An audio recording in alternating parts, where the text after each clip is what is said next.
अगर ये बात सत्य है, अगर मैं निशाने पे था, मैं केवल इतना कह सकता हूँ कि अनुभव और नादानी में फ़र्क बहुत है। प्रदेश के हर जिले के अंदर एक मेडिकल कॉलेज बनना था और उनमें से एक कॉलेज वो महेंद्रगढ़ जिले का था, वो कोरियावास में बन गया। डॉक्टर साहब ने क्या लाड पैर दिखाया इसके अंदर, ये तो सरकार की पॉलिसी थी। तो मंत्री जी ठीक कह रही हैं। किसी भी व्यक्ति से, इस दुनिया में किसी व्यक्ति के रहने ना रहने से कभी भी किसी काम पे कोई ज़्यादा फ़र्क नहीं पड़ता। अपनी भावनाएँ व्यक्त की थी कि भई जिस तरह से एक बाप अपनी बेटी को लाड प्यार से पालता है और लेकिन जब दुर्भाग्यवश जब कन्यादान का अवसर आता है तो उससे वंचित रह जाता है। सर, मैंने अपनी भावनाएँ व्यक्त की थी, इसमें मेरे ख्याल से किसी व्यक्ति के खिलाफ या किसी तरह का पॉलिटिकल स्टेटमेंट ये नहीं कल था। प्रधानमंत्री नरेंद्र मोदी हरियाणा के जींद के दौरे पर रहे, जहां उन्होंने देश को पहली हाइड्रोजन ट्रेन की सौगात दी। वहीं महेंद्रगढ़ जिले के नारनौल में स्थित महर्षि चवन ऋषि मेडिकल कॉलेज का उद्घाटन भी किया। इस कार्यक्रम को लेकर किस प्रकार से पूरी रूपरेखा रही, कार्यक्रम के अंदर पूर्व विधायक व मंत्री डॉक्टर अभय सिंह यादव भी मौजूद थे। इनसे जानकारी लेंगे कि एक बड़ी सौगात क्षेत्र को मिली है, किस प्रकार का माहौल पूरे क्षेत्र के अंदर है। सर, काफी लोगों को उम्मीद थी कि मेडिकल के अंदर सुधार होगा, कल पीएम ने उद्घाटन किया है। क्या लगता है कि कितना क्या बड़ी सौगात अपने क्षेत्र को मिली है और कितना क्या सुधार स्वास्थ्य के क्षेत्र में हो पाएगा?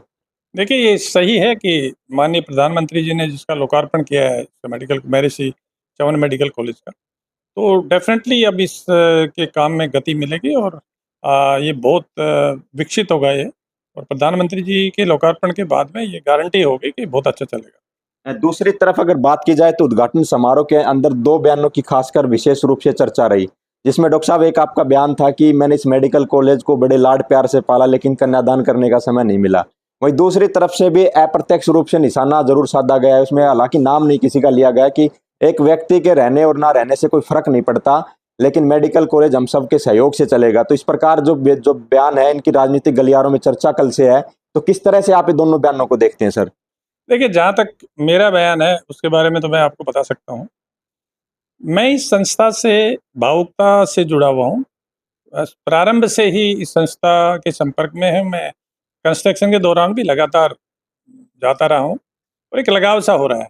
मैं तो केवल और केवल अपनी भावनाएँ व्यक्त की थी कि भई जिस तरह से एक बाप अपनी बेटी को लाड प्यार से पालता है और लेकिन जब दुर्भाग्यवश जब कन्यादान का अवसर आता है तो उससे वंचित रह जाता है। सर, मैंने अपनी भावनाएँ व्यक्त की थी, इसमें मेरे ख्याल से किसी व्यक्ति के खिलाफ या किसी तरह का पॉलिटिकल स्टेटमेंट ये नहीं था।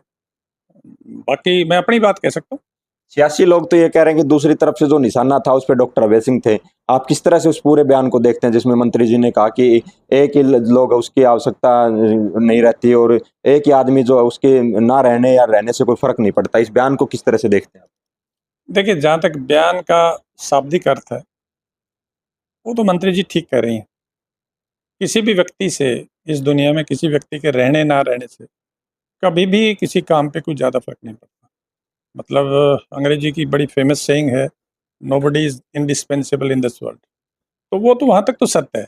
लेकिन उन्होंने संदर्भ ये जो था वो समझ में नहीं आया कि किसको कैसे क्या कहना चाहते थे। क्योंकि वहाँ मेरे ख़्याल से ये बात कहने का कोई संदर्भ नहीं था, आवश्यकता नहीं थी इसकी। सोशल मीडिया पर लोग कह रहे हैं कि निशाने पर तो डॉक्टर अभय सिंह थे। तो क्या लगता है कि जो तीर था उस बयान के अंदर, जो पूरा निशाना था उस पे डॉक्टर अभय सिंह यादव थे? अगर ये बात सत्य है, अगर मैं निशाने पे था, मैं केवल इतना कह सकता हूँ कि अनुभव और नादानी में फ़र्क बहुत होता है। इससे ज़्यादा कुछ नहीं कहना। ए, धन्यवाद। कई लोगों से मैं बातचीत कर रहा था आपके इलाके से, जब उद्घाटन हो लिया उसके बाद कईयों ने हमारे से प्रतिक्रिया भी दी है। उनका कहना है कि डॉक्टर साहब तो ये कह रहे हैं मैंने बड़े लाड प्यार से इस कॉलेज को पढ़ा है, लेकिन उनका कहना है कि प्रदेश के हर जिले के अंदर एक मेडिकल कॉलेज बनना था और उनमें से एक कॉलेज वो महेंद्रगढ़ जिले का था, वो कोरियावास में बन गया। डॉक्टर साहब ने क्या लाड प्यार दिखाया इसके अंदर, ये तो सरकार की पॉलिसी थी। देखिए, जहाँ तक पॉलिसी की बात है, बहुत अच्छी पॉलिसी है और हेल्थ डिपार्टमेंट के एक्सपेंशन के लिए ज़रूरी भी होता है। जहाँ तक इस कॉलेज की बात है, आप वैसे तो रिकॉर्ड से वेरीफ़ाई कर लो।